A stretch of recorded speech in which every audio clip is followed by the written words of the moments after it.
If he hadn't looked more like a humble laborer than a superstar, he'd have a Ballon d'Or on his mantelpiece. He was the architect of Portugal's return to glory, the most underrated midfield.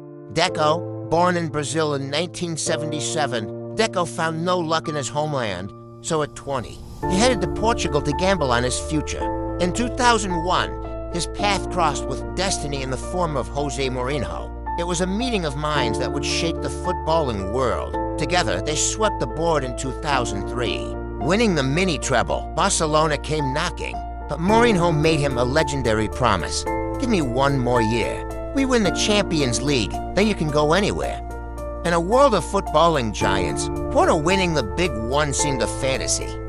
But with Mourinho and Deco, fantasy became reality. They tore through United, Lyon, and Deportivo, meeting Monaco at a final that Deco dominated. With 2 goals and a Player of the Tournament trophy, he was, by 2004, the best midfielder on the planet. But back in the Portugal camp, he was an outcast. Senior figures like Luis Figo openly resented the naturalized Brazilian. He was stuck in a tactical deadlock with the legendary Rijkaard. If not for Luis Felipe Scolari's iron will, Deco wouldn't have even made the Euro 2000 for squad. After a shock-opening loss to Greece, Scolari benched Rijkaard for Deco, and the tide turned. Portugal marched to the final.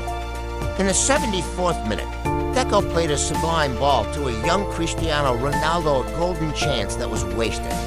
Some say that missed touch cost Deco the Ballon d'Or. He finished second in the 2000 for rankings to Shevchenko. Despite a Champions League title and a Euro final, Deco was overlooked, later admitting that had he played for a glamour club at the time, the result would have been different. He finally got his move to Barcelona, where he joined Juli and Ronaldinho to build the iconic Frank Rijkaard era.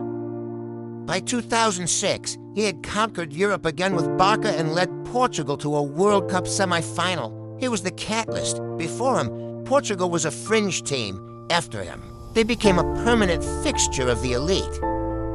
But by 2008, the party was ending. Pep Guardiola arrived with a clean room and a zero-tolerance policy, while Ronaldinho took the headlines for his nightlife. Deco was right there with him, distracted, undisciplined, and eventually deemed surplus to requirements. At just 30, he was sold to Chelsea for a cut price 10 million euros. It was the beginning of the end for a world-class talent.